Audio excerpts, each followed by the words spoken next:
Alrighty then. Viscosity. It's our measure of slippery stuff and sticky things. Might probing into a drop of water help us reveal what may be hitherto unseen as far as our potential origin stories? Well, y'all know what that means. We conjecture ahead. Although this is going to be weird, and it's going to be about a different.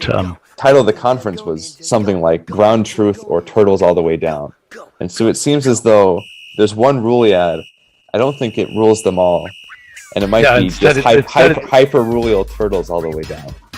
Yes, it's on the back of an infinite number of hyperrulial turtles. Various people are commenting on the outrage of hacking the universe on a MacBook Air. Hey guys, what's going on? Memes here. So, while opening up, all I know is, in my opinion, the algorithm will show you what you seek. Generally, or at least what it thinks you're seeking, on many platforms. And every time I open up the Googles, it recommends the science news and stuff. And God, it's so clickbaity and it gets me. But I found this one actually kind of interesting and may actually help make sense. And again, I am totally biased in so many ways. Gotta get that out. I'm not a professionally trained physicist nor mathematician. I'm a dude on the internet. Disclaimers out of the way. What the heck are we talking about? Links to all the jazzes in the doobly-doo below, of course. This is brought to us from SciTech Daily. Scientists have made a discovery that could change our understanding of the universe. Oh, I mean, that's not grandiose or anything right there. But ultimately, I think it was the picture that got me. I'm looking here. Apparently, this was out of Queen Mary University of London from yesterday or whatever. Scientists have revealed that fundamental constants previously thought to be unchanging have a range where they can vary. This variability is pivotal for maintaining the necessary viscosity for life processes within cells. Oh, seems like we're getting a wee bit biological there, perhaps. Oh, cool. Also, full disclosure things, even Professor Kate has mentioned this. He's like, with that paper from Professor Gupta, where he's like, oh, the universe as we know it is twice as old. It's like, well, he's varying the constants there. Apparently, the fine structure constant at certain temperatures, it goes to like 1. Something like that, I believe. So that can change. For most of the homogeneity things, as usually we know it, they essentially are constant. More or less to the best of our observations, but let's not bury the lead any more than I already have. Researchers from Queen Mary University of London have made a discovery that could change our understanding of the universe. Yeah. In a study published on August 23rd, the journal Science Advances, they reveal for the first time there's a range in which fundamental constants can vary, allowing for the viscosity needed for life processes to occur within and between living cells. This is an important piece of the puzzle in determining where these constants come from and how they impact life as we know it. So we'll go down a little bit here, and oh, this was the diagram that got me. Oh, it's fancy. It also, I really think, illustrates why notation is important. We'll get into that in just a minute. In 2020, the same team discovered that the viscosity of liquids is determined by fundamental physical constants, setting a limit on how runny a liquid can be. Now, this result is taken into the realm of life sciences. Fundamental physical constants shape the fabric of the universe we live in. Physical constants are quantities with a value is generally believed to be both universal in nature and to remain unchanged over time. For example, the mass of the electron. They govern the nuclear reactions that can lead to the formation of molecular structures essential to life, but their origin is unknown. This research might bring scientists one step closer to determining where these constants come from. And I'm like, okay, so basically this is, I believe, fundamental viscosity. So what's this? We got 1 over 4 pi. All right, so 4 pi, you got a sphere, you got like 1 over that, whatever that 1 might be. And then you multiply it by h bar. So that's the reduced Planck's constant. That's the quantum of action and everything, which is also it's about 1.8 times a proton's elementary viscosity or something, whatever that means. And that's all over the square root of At first, I thought this was the mass of the electron and the Planck mass, because at the monastery, that's how we notate things. Full disclosure, when you do that, let's just okay, let's go in here real quick. We go to our friend Wolfram Alpha. So viscosity, when we enter it as a physical quantity, we get dynamic viscosity, and that's called eta. That's the I think the 18th letter of the Greek alphabet or something. Its basic dimensions are mass, length, and time. So you got mass, and it's divided by length times time. So basically, it's mass divided by the length per time. I was gonna say the speed of light is length divided by time. Okay, cool. All right, but when you plug in the Planck mass there, here's what you get. I got this. You get that almost 6 times 10 to the negative 17. Oh, dynamic viscosity. Oh, that's negative 14 area rate. Oh, that doesn't look like what we're looking for. When you plug in, and again, you literally just type this into Wolfram Alpha, or just click on the link below. It should be in the order of my tabs here. So you get 1 over 4 pi times h bar, the reduced Planck's constant. That's over the square root of the mass of the electron and the mass of the proton. Gets to that 2.14 times 10 to the negative 7 square meters per second. That negative 7 is popping up again. Very interesting. And that's the comparison as kinematic viscosity. It's approximately equal to the fundamental kinematic viscosity. Groovy. All right, that's cool. So what the heck is this viscosity and everything? We go to our friend the Googles. Just real quick, the thing that comes up, and again from dictionary, from Oxford Languages, yada yada. The state of being thick, sticky, and semi-fluid in consistency due to internal friction.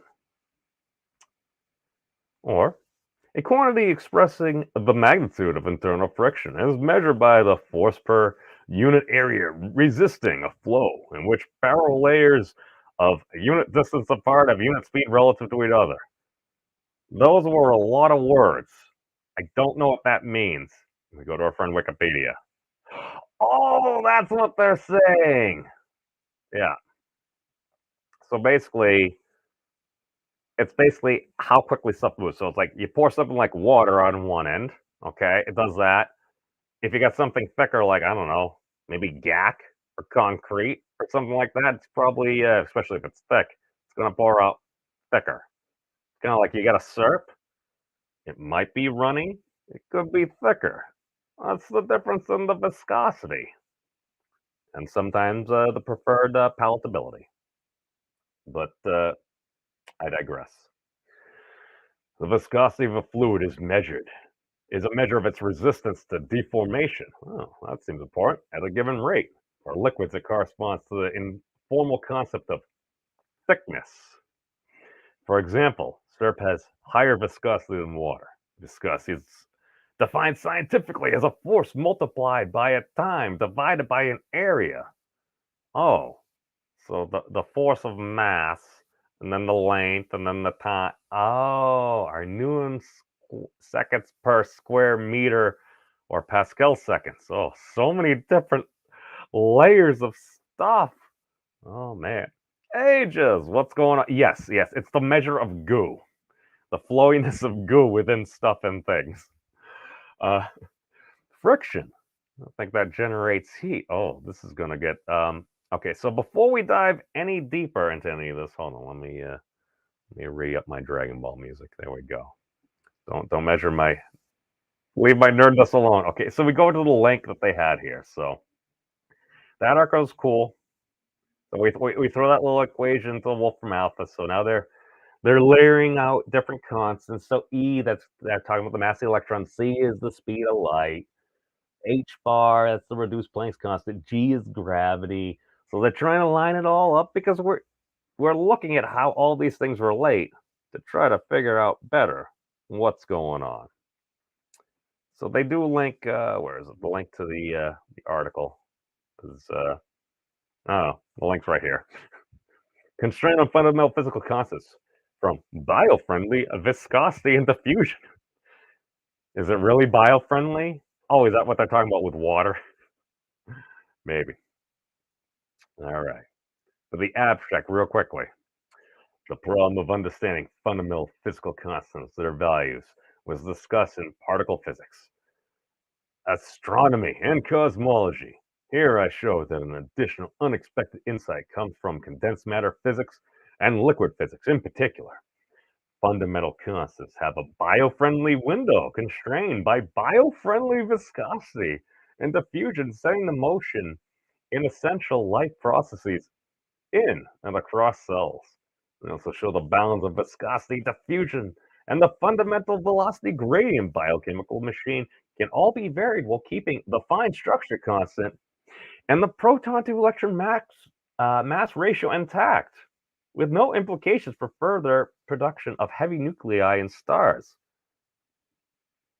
So what you're saying is you're keeping the fine structure constant, which is that whole like 1 over 137-ish type thing.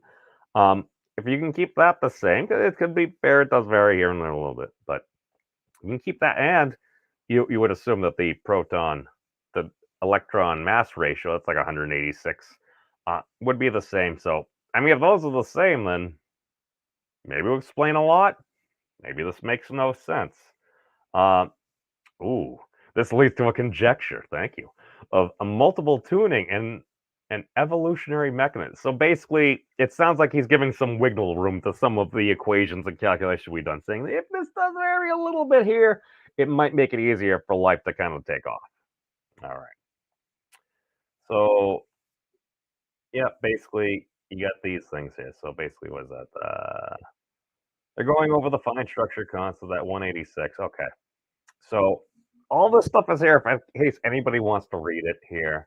You got the article's totally free. So if anyone wants, it's actually set up really nice. 6 pages. So they're setting the bounds there.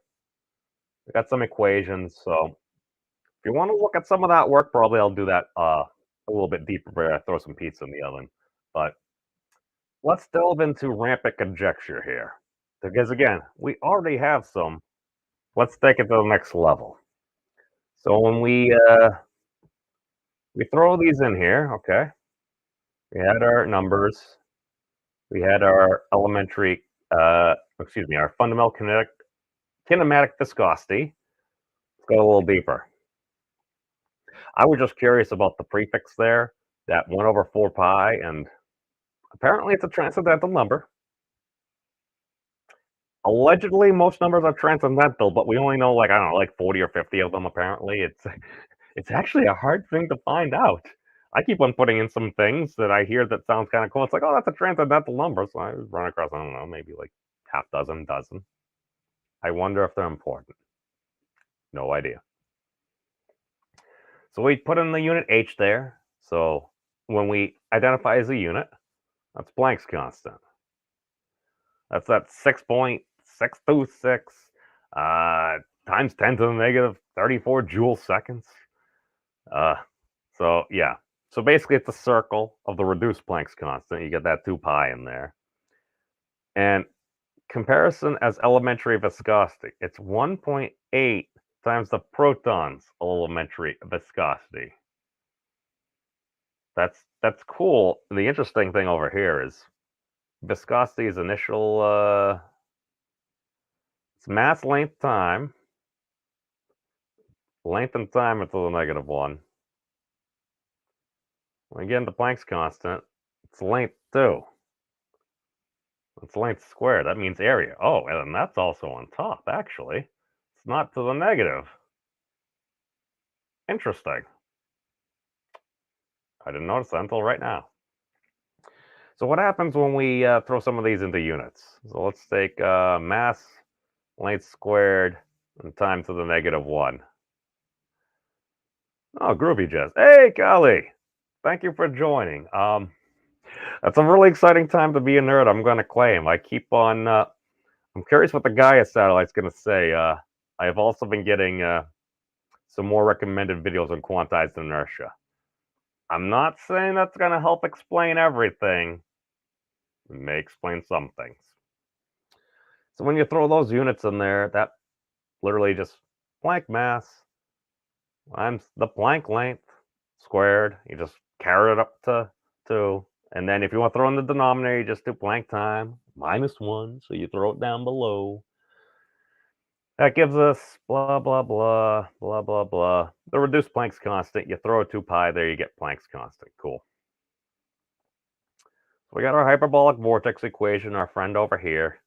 And again, this is one of the reasons why I'm biased, because when you throw that in, that 1 over x plus x cubed divided by 2 pi. Oh, look, we found our 2 pi.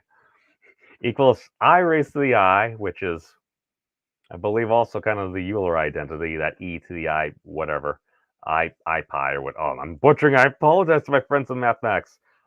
Raised to the pi, negative pi divided by 2 minus the Planck mass. The extra digits are from the geometric calculation that Thad provided that I did a video on. It's in list the Planck constants if you want some conjecture geometric forms, because again, that's conjecture. It's one of the reasons why we need the rest of the model to make sense. So it can help prove that, because those are guesses. They happen to line up with all the digits that we know pretty dang well, but if we want to prove it, we're going to need to show enough other work to lead us in that direction. Groovy. Oh yeah, and then when you take the first answer, that's I believe the Stony units. But you just, oh god, you caret that. Gives us this number here. 0.0072973 257 yada yada yada. Okay.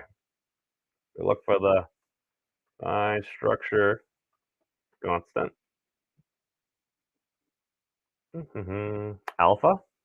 We get 0.00729735257. 257. Oh, at least according to Wolfram Alpha, that appears to be the fine structure constant. Cool. But the interesting thing is, and again, this is one of the reasons why I'm literally going out to Utah in the next week or two. When you take those first numbers, basically the first 2 answers. Hold on, let me go back. I apologize. What a terrible host. The first 2 real solutions to this. This was something I noticed a while ago, and Thad, God bless Thad, because if I ask him a question, he'll give me the answer to the best of his knowledge, or if he doesn't know. There are also some things where it's just like, if you have a question, I'll let you know, but he also wants me to kind of go through the process too, because I feel like I'm going on his tracks too, going through it took him I don't know, 20-something years to figure out. In the past 2 years, it's like, oh my god, is this where he ran into this, going into this page, or math world over here? When you take these 2 numbers, let's go back to where we were. The mass of the electron, the mass of the proton. So what's the deal over there? Well, let's just so when we take those numbers and we multiply them, we take the square root, we get that number right there. Okay. So when we take our other friends over here, that first answer, we call it Joe 1, because it's the cool symbol, Cyrillic. We take our Je 2, and then when you divide them and you square it, you get this number right here.